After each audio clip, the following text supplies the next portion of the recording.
Thanks so much for being here. Yeah. Thanks for having me. Great to see you. Good to see you again. We always say, Sondora's child is here. I'm going to have to start a hard rock band sometime. You will.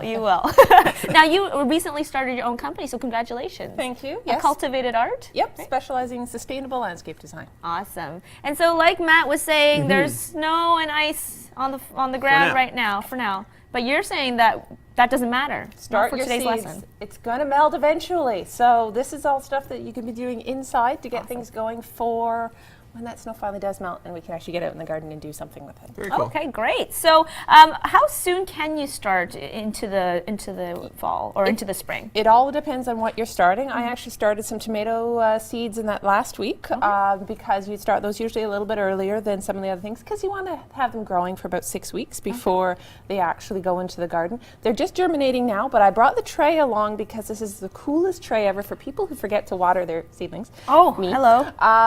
So what it is it waters itself. So there's a reservoir underneath, and you fill it full of water. Okay. And then there's a capillary mat, which is a type of fabric which draws the water up out of the reservoir. And the bottom of the tray is very open. I'd tip it over, but it would probably spill. But you can see the soil actually meets that mat. And I started this last weekend. And I haven't had to water it since because it waters itself. I just have to top up the reservoir every week or so. Just pour water in here. Where do you get this? This is I magical. got this from Lee Valley Tools. Okay. So you know what? That's pretty Ottawa. Yeah. You can't get easier than that. And the seeds are already starting to germinate. Not that they're big enough to actually notice yet. But yeah, so for things like tomatoes, this is about as late as you'd want to start them because they do need a bit of time. But I think spring's going to be a little late. So if people want to actually start some tomatoes from seed, go ahead and get that going this weekend. What I would mostly be starting right now, and I'll actually be starting some of these this weekend myself, are things like squash, cucumber seeds, melons, if you're starting pumpkin plants, all of that stuff right about now because you want it to grow for sort of 4 to 6 weeks before putting it in the garden. You don't want it to get a lot bigger than that because they don't transplant well later on. But this is a perfect weekend to be starting those things. You can even be starting sunflowers now. A lot of things for the vegetable garden that you would be starting ahead. This is a good time to start them. And then there are going to be some things that we'll probably get into at my next segment in May, which will be things you're going to plant the seeds directly in the garden. Okay. Now, I want to mention this because I think you were talking about earlier, you're going to be blogging your progress. Yeah. Yep, so I'm going to be following along how to start things, when they come up, getting the garden beds prepared, planting out, seeing how things actually do, because of course that's always important in the garden, is did it work or didn't it?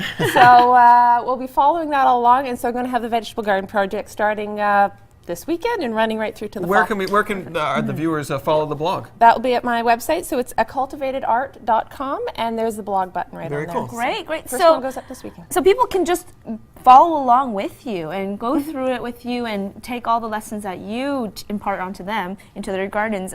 So say you don't have a fancy schmancy waterer like this. What else do you use? Do you use something like? There's a couple of things. You can get the sort of the simple all-in-one. There's kits that come with the tray. It's got the clear cover. It's got soil pellets in it, so you just add water. They swell up. Oh, great! And add seeds. And then for the really do-it-yourself crowd, this has nothing to do with pepper. No, you think so, but it's a pot maker. So you take strips of newspaper.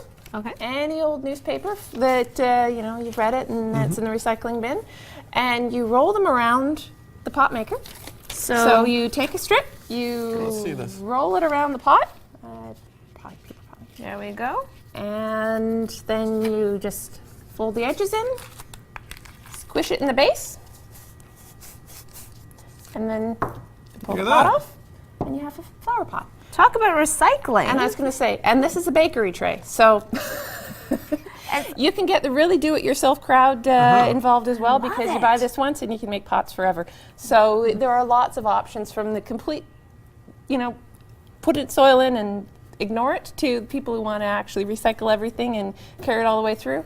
And I even like to make my plant labels, because I find the plastic ones I buy, They break really easily yes, after they they've been crack. out in the sun. Right. I make mine out of margarine yogurt containers. Oh, You just cool. slice them up and you write on them with a Sharpie marker, and they last. They And last there in you the garden go. all season. Yeah, it's very bendy. It's not going to Exactly. Yeah, They snap. don't get broken in the garden, and they And you know actually which- last longer than the ones I've bought. So. And you don't get your cucumbers mixed with your tomatoes. Now, so you planted your seeds, you're getting the seedlings going. How do you know when to start transplanting them? You're going to want to wait until the soil gets warm. That's the biggest thing. People often push the season, especially with things like tomatoes.